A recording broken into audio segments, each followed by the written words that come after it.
Welcome to this special edition of the Commissioner's Report, where today we'll be featuring County Commissioner John Hall and our own Clerk of the Court, Stacy Butterfield. First up is Commissioner John Hall. Welcome to the show, Commissioner. Thanks for having me again. Love that tie, that beautiful Thank you. duck tie. The Board of County Commissioners recently staged its 2014 strategic planning retreat, where you and your fellow commissioners heard reports about our budget, key strategic issues, good government concepts, growth and infrastructure, economic development, parks and recreation, our vital water supply, public safety, and other important matters. Now that the retreat is over, Commissioner, we're faced with updating our strategic plan and deciding how we move forward with a conservative budget. Your thoughts? Well, I think that over the last few years, while we had to cut our budget, our citizens have still been receiving a level of service that they have been satisfied with. We've not been having any real complaints about levels of service. So I would think that right now would be an appropriate time to set a baseline budget and not the dollars per se, because the dollars are going to change as costs of goods and services change. But I'm talking about the actual service provided. Set that baseline level of service so that we can get to what our citizens really are willing to pay for. Mm-hmm. And that involves citizen participation in your mind, does it not? Yes, it does involve citizen participation. We want to hear from our citizens. Unfortunately, we always cannot get right back to them, but we actually want to know what they think, because it plays a big role in some of the decisions that we make and some of the votes that we take on the commission. Speaking of meeting with the public, you and Lakeland City Commissioner Philip Walker are doing joint meetings. Can you tell us about that? Absolutely. Thanks for asking. Philip Walker's district in Lakeland, he's a Lakeland City Commissioner. His district is included in the Polk County District 5. So a lot of our constituents are the same people. Some people are wanting to come to these meetings and talk about city issues, and some are wanting to come and talk about county issues. But right after I got elected, we got together and decided that we would try and hold at least 3 of these a year and give the citizens a voice where they can actually reach out and touch us. And I think that it has worked well so far. We've come up with some pretty tough issues. And I just enjoy the interaction with the public and seeing where their thoughts are. That's great. Intergovernmental relations is so important as we move forward. Oh, absolutely. Yes, sir. In our previous edition of the Commissioner's Report, we spent a lot of time with Commissioner Todd Dantzler discussing property values, how they're starting to improve, as well as the overall economy's improving. Do you agree? Oh, absolutely. Everything that we see, everything that we can hear and read, our economy is improving. Our property values are coming back. I think we were at 3.65% increase in value last year.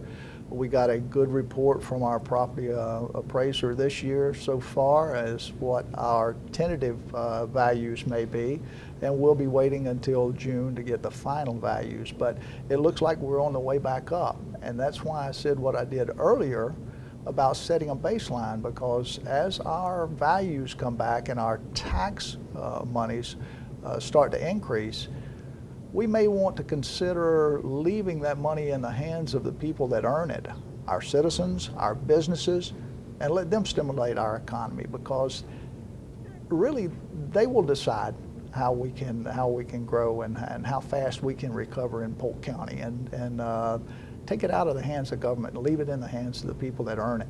Sounds good, Commissioner. I know you sit on the board of Career Source Polk, formerly called Polk Works. Yes. They recently completed an initiative called Race to Place, where they found jobs for 10,000 citizens. That was pretty exciting for Polk County, wasn't it? Oh, absolutely. It was exciting. As a matter of fact, we had the governor talk about our Race to Place. We have been around the state talking to different counties. As a matter of fact, they just got back last week from talking to a county about Race to Place and how it can be done. The good thing is that all of what we used to be called Polk Works, now Career Source, there's one of those in every county in the state, and we do not have to reinvent the wheel. If one of the other counties is doing something really well, and we want to copy that, we can just ask for their information, and vice versa. We have had counties ask us about our Race to Place initiative, and we have given them all the information on how they can implement it there. Part of Polk County's many initiatives to move ahead is our recently completed rebranding effort, which incorporates a new logo. And I know our viewers will soon get to see this logo. What do you think about the new logo? Well, having been a long-term county employee, just taking a look at a new logo different from what I have seen for 35 years is a change. But what I really believe is that I believe that we've missed an opportunity because we hired a professional firm to come up with our logo, and that's fine. But we have so many young people in our community right now, in our high schools, in our colleges, and we've got several colleges in the county, colleges and universities, that I believe, should have reached out to them to see what they envision Polk to look like in 20, 30, or 40 years, because we really will be turning this place over to them, and we will be kind of stepping out of a leadership role, letting them take that leadership role. And how do they want to brand it, and what do they want to tell people about where they live? You hit the nail right on its young head, Commissioner. A recent report by the demographic expert Richard Florida states that to attract businesses today and entrepreneurs, it's not all about incentives, the low taxes or favorable business climate. It's more about the quality of life that's in a community. And this would be music halls, arts and museums, cool colleges, theaters, sports complexes, parks, and beautiful architecture. In our generation, we went where the jobs were. The new folks, the young folks, they like to find a cool place to live and then find work. Do you think that Polk County can get to this place where we're attractive to young people? Oh, sure. I believe wholeheartedly that we can get there. And, we have several of schools around our county that are concentrating on the arts, concentrating on music, concentrating on painting, concentrating on just all types of arts. And I think that we have some young, bright minds out there, and we would sure hate to lose them to somewhere else because it was a more cool place to live.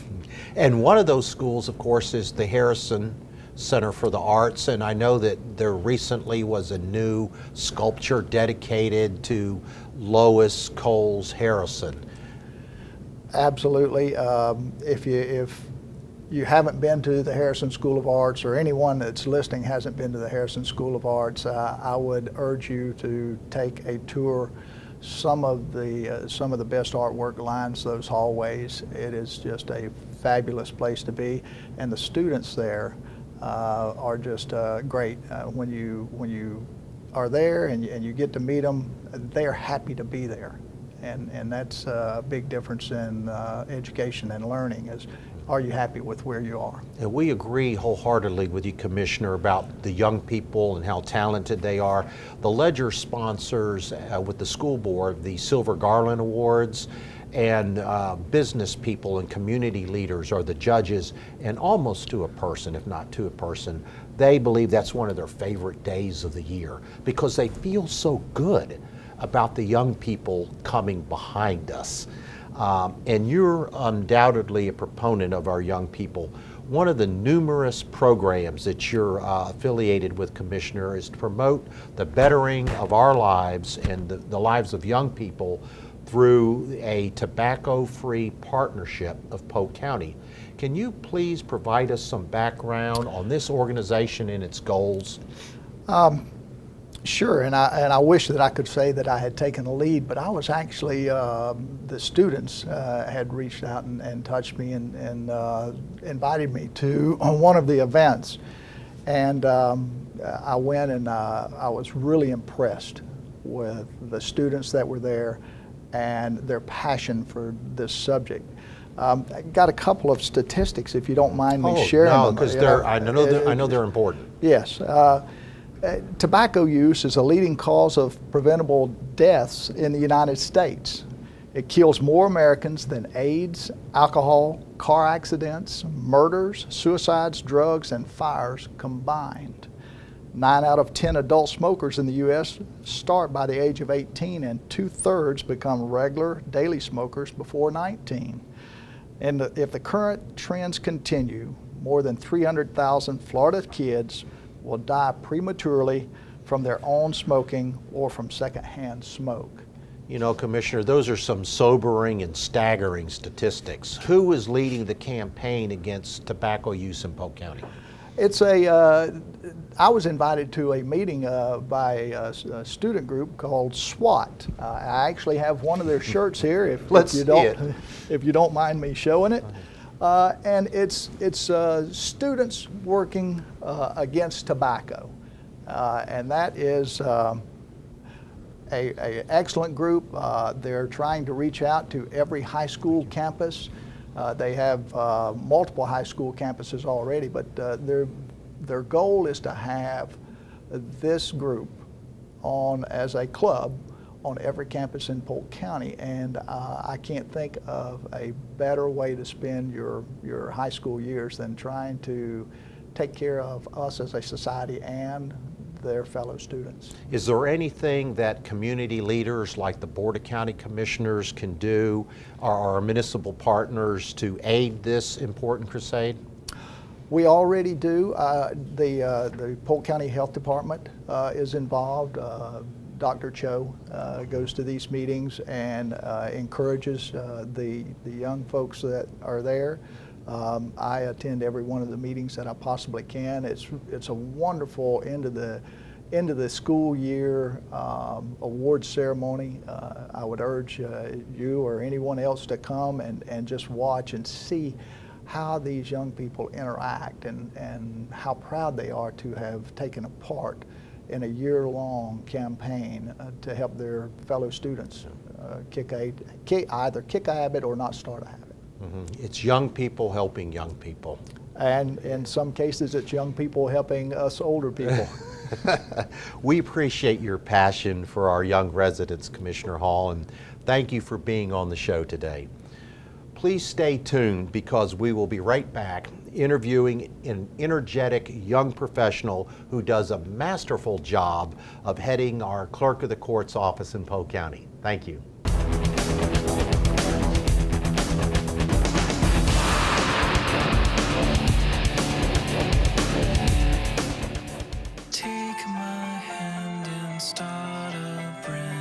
Underneath everything we are all people. And when we reach out a hand to one, we can influence the condition of all. That's what it means to live united. Welcome back to this special edition of the Commissioner's Report. Joining us now is Stacy Butterfield, who recently celebrated her first-year anniversary as our Clerk of Courts and County Comptroller. Welcome to the show, Clerk Butterfield. Thank you very much. Thanks for having me and the opportunity to share some information with you and our viewers so I can connect with our community and show them what the clerk's office has to offer. Thank you, ma'am. Stacy, you'll never forget one of the biggest days of your life, August 14, 2012. Do you mind telling our viewers why that day is so special for you?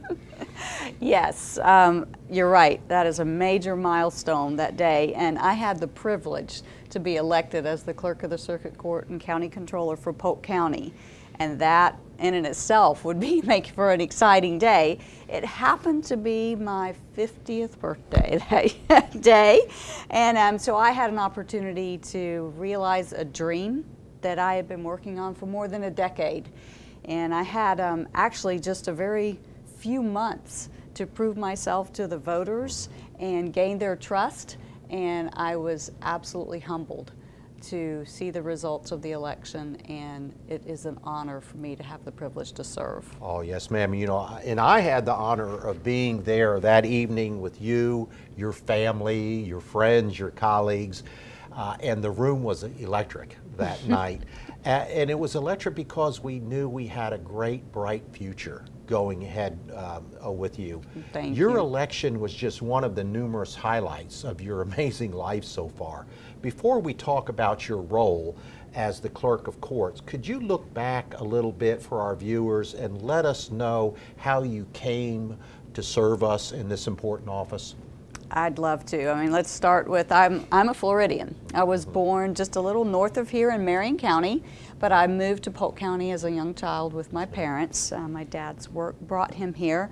I loved growing up in Polk County with all the lakes that we have, fishing. My dad loved to fish, so I was always fishing and fishing tournaments. Loved to ski. As a matter of fact, one of the water skiers from Cypress Gardens taught me to ski over on Lake Juliana as a child. Golfing, just being outdoors in Polk County was a really a nice childhood, and as I continued on. I went to Florida Southern College, stayed here, and I have both my undergraduate degree in accounting from Florida Southern as well as my master's in business. I'm very, very proud to call Florida Southern my alma mater. Great school. It is a great school. I went on to become an adjunct professor there, but the school itself, you know, it's been voted one of the 10 best places for baccalaureate education in the South, as well as one of the best values. So I'm proud of Florida Southern and glad it's here in Polk County. Tell us a little bit about your professional life before you became our clerk. Yes. After I finished college, I'm a CPA, and Yes, I went to work for a local CPA firm. Congratulations. And thank you. A lot of hard work. The clients that our firm had, both private and public, included some governments. Polk County being one of those governments, as well as some municipalities. And I discovered my passion for the governmental side of business. So I was assigned to some of our governmental clients, and that got me an opportunity to meet Mr.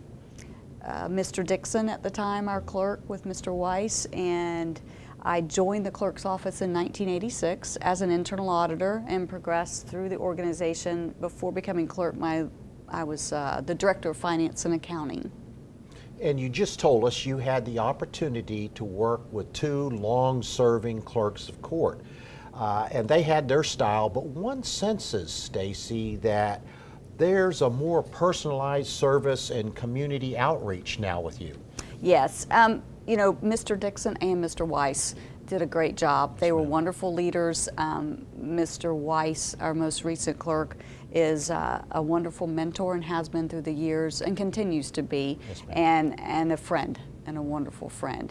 And through their efforts with progressing with the clerk's office, taking us through the technology age, they had laid a wonderful foundation for me to follow. But one of the things I wanted to do was, as the clerk, I have my own unique personality, and I wanted to be able to infuse my style and my character in our office. You know, governmental tasks, services, especially those in what I consider the courthouse, can be sometimes kind of cold. And our customers deserve the best service that we can give them. So I wanted to put kind of a human face with the interaction with our customers. They can't go other places to get our services, and it's important to me that that human interaction with the compassion and the professionalism, that they have every opportunity. So I wanted to make that part of my style, and I wanted to be very accessible to the community. I'm a public servant. As I mentioned, it's humbling and it's a privilege, and I want to make sure they know that I'm there for them. You know, part of the personalization was this wonderful Valentine's Day wedding ceremony on the steps of the Polk History Center. and then the 1 Billion Rising function in association with the Peace River Center. Could you tell us what brought you to do those events? The wedding, the Yes. group wedding Yes. of just a few short weeks ago on Valentine's Day. Being involved with the clerk's office for 26 years before I became clerk, I had the opportunity to visit and work statewide with a number of other clerks. And there's a couple of clerks in particular in Palm Beach and in Pinellas County that had talked about these group weddings on Valentine's Day, and it sounded really, really neat. So I took office on January 8th of 2012. Well, February 14th, 2013 was coming quickly, so I didn't have the opportunity to put together a group wedding because it takes a good bit of effort from our staff in our office. So Yes, ma'am. we started planning for the group wedding on February the 14th of 2014 on January 8th of 2013. And we put together a committee at the office. You know, we issue all the marriage license in Polk County. If you need a marriage license and you want to get it in Polk County, you come to the clerk's office. So I'm involved with every marriage, so to speak. But some people want to actually get married at the courthouse. So we provided an opportunity to have a group wedding, as you mentioned, Yes, over ma'am. at the beautiful History Center. Yes. The day was gorgeous. Yes, the ma'am. weather, the county has put a lot of effort into that History Center, and it's beautiful. As you say, it's gorgeous, yes. 22 couples were married, and through the efforts of local vendors, we were able to have a reception where we had cake and punch, and our staff put together this beautiful archway of red and white balloons for pictures. And we had the Harrison Performing Arts students came and serenaded us, and it was, we had over 100 individuals in the crowd watching, and it was just one of those highlights for me of my year in office with the clerk's office, because you got to smile just all day long. There was just a smile on our face. And actually this morning before I came over, I had a letter from one of the couples thanking us in our office for such a wonderful experience, and said, you know, we didn't think we'd have an opportunity to have a real wedding, but we did, and we very much appreciate it. That's So sweet. we hope to make this a tradition. Wonderful. What about the 1 Billion Rising? 1 Billion Rising. You know, our office is involved with injunctions for protection for victims, and they come to our office every day. Every single day we have client advocates that work with them. So we formed a partnership a number of years ago, the previous clerks, in which I have continued, with the Peace River Center. And on Valentine's Day, there's a worldwide movement to help end violence against women and girls. There's a staggering statistic that says 1 in 3 women worldwide will be a victim of some sort of violence. That's sobering. That's amazing. Yes, ma'am. So they have a worldwide movement on that day. It's called 1 Billion Rising, and I'm proud to say we participated again this year. This is our 2nd year with what's called a flash mob. And out in Fort Bluff Park, we were out there at 9 a.m. and we had many, many participants from the organizations in the clerk's office, the Board of County Commissioners, our other constitutional officers. Some of their employees came out to participate, and we did a little dance, of which dancing is not in my job description, but that doesn't matter. It was for a great cause. We had a wonderful time, and hopefully with more awareness on Valentine's Day and throughout the whole year, we can help end this violence. We've shared some time with you to learn who Stacy is, and we can see you have a lot of fun. Let's get a little more serious on you and your team and the functions of what you do. And you have more than one office than at the big old courthouse, right? Yes, sir, we do. We actually have 4 locations to serve all of our responsibilities.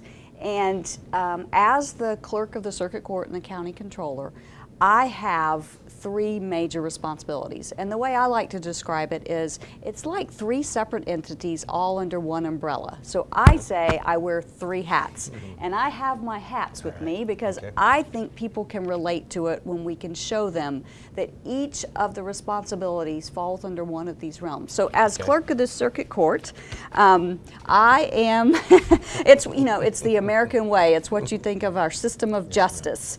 And as the clerk, I am the protector of the public funds and the public records, and one of these three main roles. So as the clerk of the circuit court, my main responsibility, if I can keep my hat on, is I help customers interact easily with the court system. And I'm going to set this hat there because I'll never get through it. But our office, our main responsibility is we are the keeper of the records of the court system. If someone files a case with the court, it's my responsibility as the clerk with all of our staff members to make sure that we keep the record of the progress of that court case.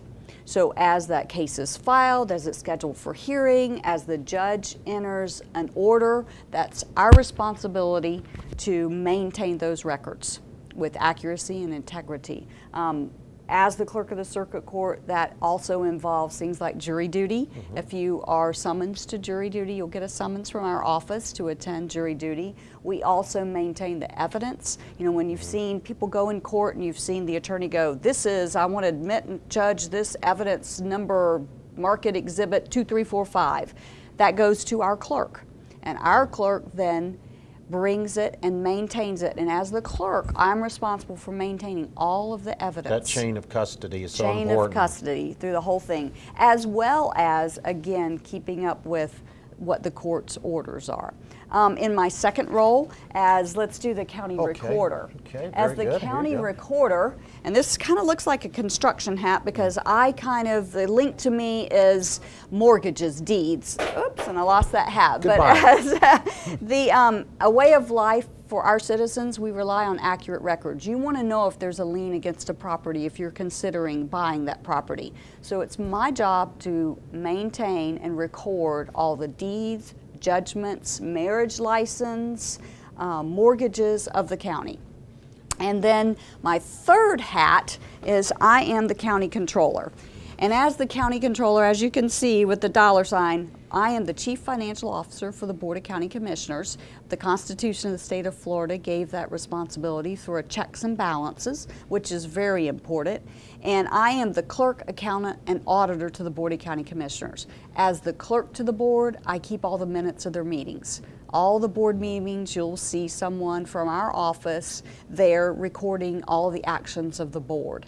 As the county's accountant, I'm responsible for all the financial reporting, accounting, all of the financial activities. The money's being deposited, I invest the money, we actually disperse the money. We do a pre-audit function, which means we make sure that the dollars that are spent are for a valid public purpose. That is the ultimate goal for the clerk as the county controller.